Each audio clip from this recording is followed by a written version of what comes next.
pamilya Marcos na ang damay sa tila pinakamalaking corruption scandal ngayon. At hindi na lang daw flood control projects ang pinagmumula nito.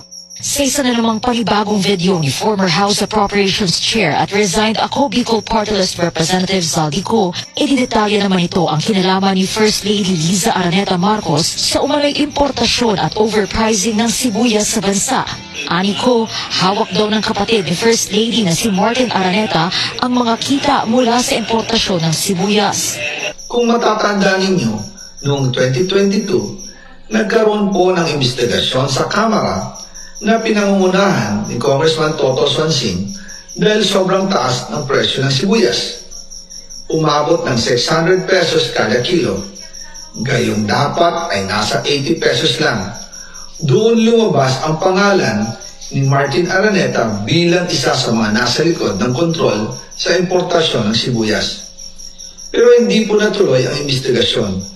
Pagdidiin ko, hindi umano natuloy ang isinasagawang investigasyon noon dahil si First Lady ang may kontrol sa importasyon.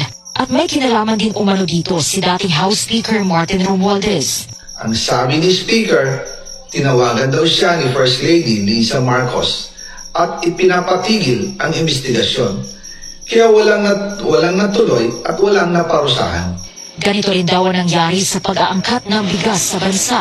Noong 2023, iminungkahi raw ni Co kay Romualdez na mag-angkat sila ng 13 million tons para sa buong taon para raw mapababa ang presyo ng bigas ng hanggang 22 pesos per kilo.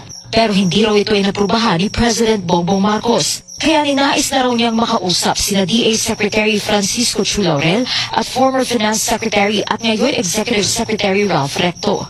Noong 2024, kinausap ulit si Speaker Martin Romualdez na kung pwede makausap namin si Secretary Laurel Chu ng Department of Agriculture at Secretary Ralph Recto ng Department of Finance para maibaba ang taripa ng bigas mula 35% to 15%.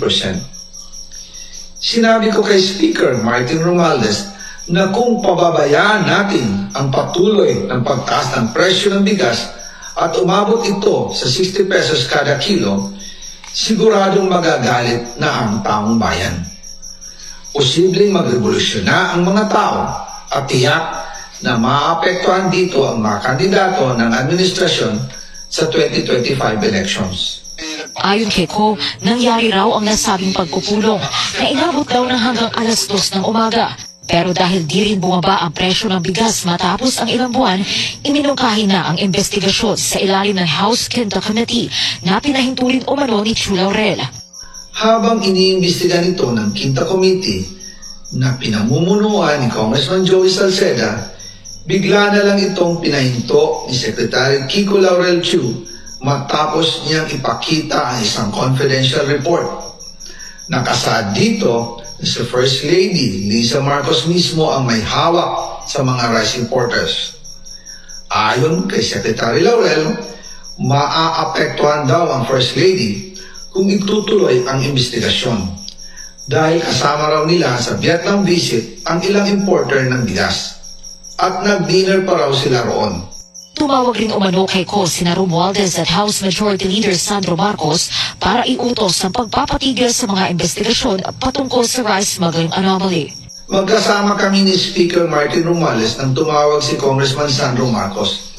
Dumating din si Secretary Laurel Chu sa Manila Polo Townhouse at doon siya pinagalitan ni Speaker dahil inilabas niya ang confidential report na nagdidiin sa First Lady sa issue ng rice smuggling.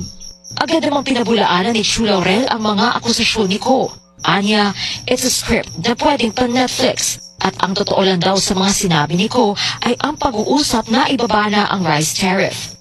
Wala pang pahayag ang Malacanang tungkol sa pagkakadawit ni First Lady sa issue. Para sa agenda, Joan Manalo.